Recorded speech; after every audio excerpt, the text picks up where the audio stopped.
So let me make you all understand a very basic example के through मैं आपको Bayes theorem समझा दे रहा हूं। बहुत बेसिक सा एग्जाम्पल है वही एग्जाम्पल जो हमने टोटल प्रोबेबिलिटी थ्योरम को समझने के लिए लिया था। लेटस से एक बोल्ट फैक्ट्री है, मैं सारी बात दोबारा लिख दे रहा हूं। एक बोल्ट फैक्ट्री है, ठीक है ना। उसमें एक मशीन ए है, एक मशीन बी है और एक मशीन सी है, ठीक है।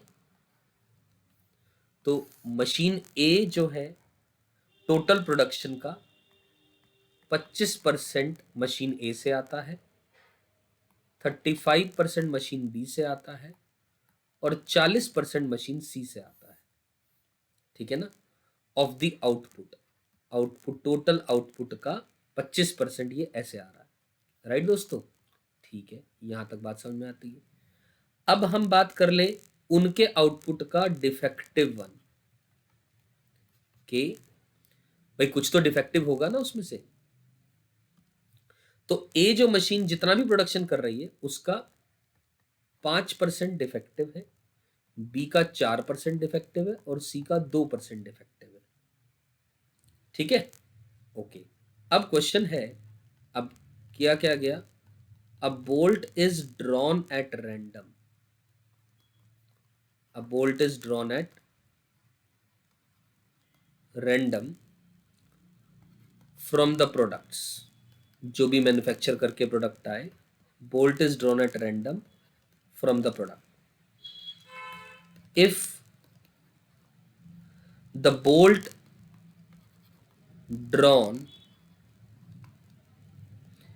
is found to be defective, if the bolt drawn is found to be defective, what is the probability,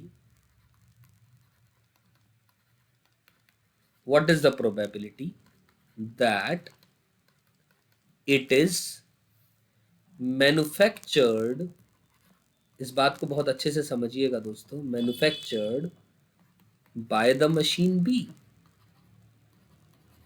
bye the machine B. अब यही पहचान है इसकी कि इसके अंदर में ये थ्योरम लगेगी, Bayes theorem. Bolt drawn is found to be defective, ऐसा हो चुका हमने बताना है, ये इससे हुआ होगा, जो डिफेक्टिव है वो इससे आया होगा। ये पहचान है हमारे पास बेस थ्योरम की। मैं डायरेक्टली इसका आंसर लिख सकता हूं, लेकिन मैं आपको पूरा इवेंट्स के थ्रू ही एक्सप्लेन कर दे रहा हूं ताकि आपको बिल्कुल प्योर अंडरस्टैंडिंग आ जाए। ए इज द इवेंट कि bolt is defective. A event किस बात का है कि बोल्ट डिफेक्टिव है, ठीक है। ओके, E1 एक इवेंट है, it is manufactured, it is manufactured by machine A, and E2 it is manufactured by machine B, और E3 it is manufactured by machine let us say C, right। so जो required probability है, required probability है वो क्या होगी, क्या मैं बोल सकता हूं कि manufactured by machine B under the condition के बोल्ट डिफेक्टिव है। मतलब A is what we have, A is what we have, E2 is what we want, है ना। E2 is what we want but under the condition कि A has already been occurred, वही बात। तो यानी मैं लिखना चाहूं अगर यहां पर पूरी बात तो क्या लिखूंगा, probability of E2 under the condition A will be equal to P of E2 into P of A under the condition E2। इस बात को ऐसे ध्यान रखना चाहे रख सकते हैं कि अगर हमें पता लग गया ये बेस का सवाल है, E2 under the condition A will be equal to E2 की प्रोबेबिलिटी इनटू इन दोनों को रिवर्स कर दो, एक दूसरे का इंटरचेंज कर दो, कहने का मतलब अपॉन जहां E2 आ रहा है तो यहाँ पर probability of E1 into probability of A under the condition E1 plus E2 into probability of A under the condition E2, right.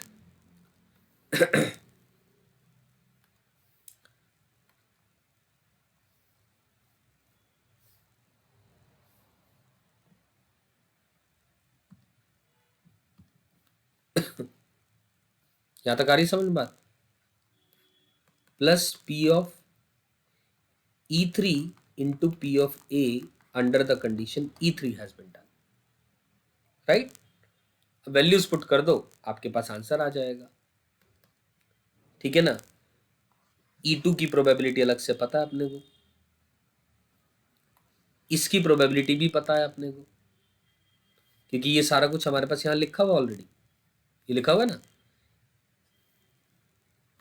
यानी E2 की प्रोबेबिलिटी अगर मैं इसको लिखना चाहूंगा तो क्या लिखूंगा सारी बात, I will write down as 0.35 multiplied by 0.04 upon 0.25 multiplied by 0.05 plus 0.35 into 0.04 plus 0.4 multiplied by 0.2, simplify करोगे 28 डिवाइडेड बाय 69, ये आंसर आ जाएगा। Getting my